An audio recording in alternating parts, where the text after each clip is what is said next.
I think I want to just take the perspective of the job seeker for a second and offer an elevated view, zoom out a little bit. I think what would serve job seekers well is if they slow down to speed up. So let's pause, let's reflect on like what we want our career to become, what direction we want it to go in. We talk a lot about developing a strategic career plan and then learning how to execute that plan. When you just do that exercise alone, when you come up with a plan and you write it down, right? You think through, where do I want to be a year from now? What kind of jobs do I think I want to be doing? What kind of people do I want to be working with? What kind of problems do I want to be solving? Who do I want to become? What do I want this job to do to me? How do I want it to impact me and my growth? When we start to answer some of these questions, it's not a sure thing where it's going to help you develop like the perfect career plan. But what it does do is it starts to make it a little less foggy, a little less hazy. It starts to clear things up a little bit, which enables you to make decisions in the near term. So I think job seekers would serve themselves really well if they would just stop and create a plan and think through, like, this is what I want.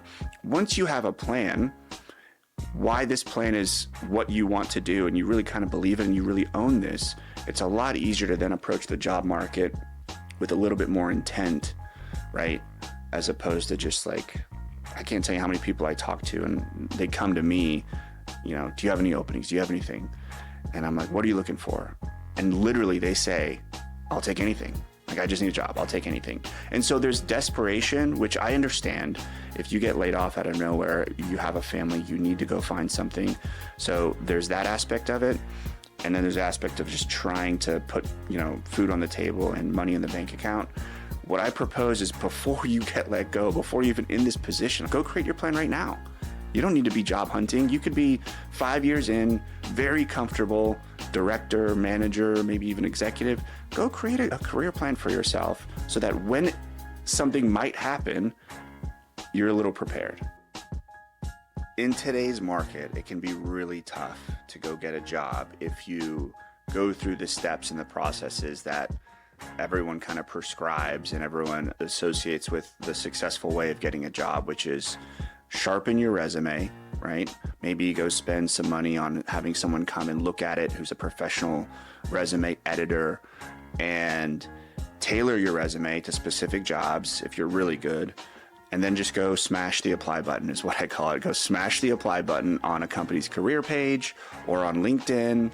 And this is what, as far as I can tell, 99% of job seekers are doing.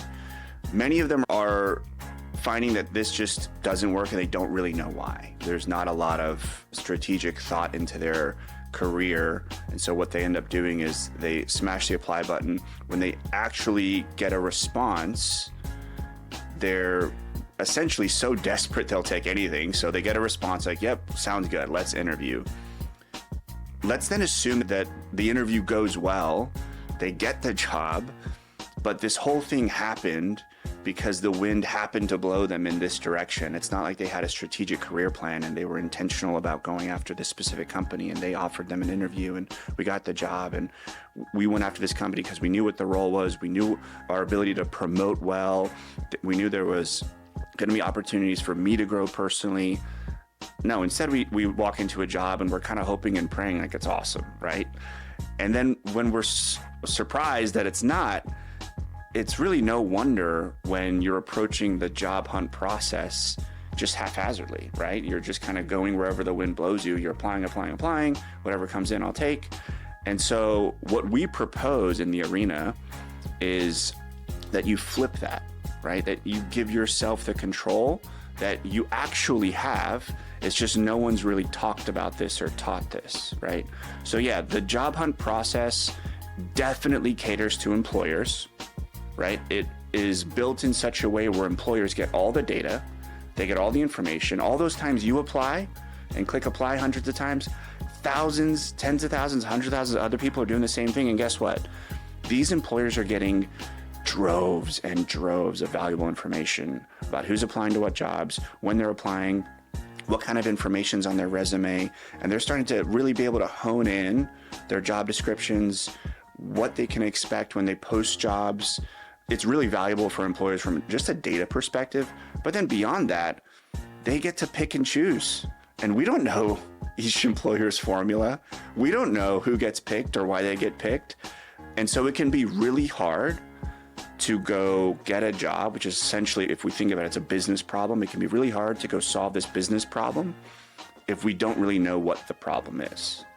If we don't know how they're thinking about the problem or how they're defining the problem or what success looks like to the employer, we're really just applying based on a role title, a job description, which is probably a copy and paste for the most part from the last job description and covering an area or a region that's completely different.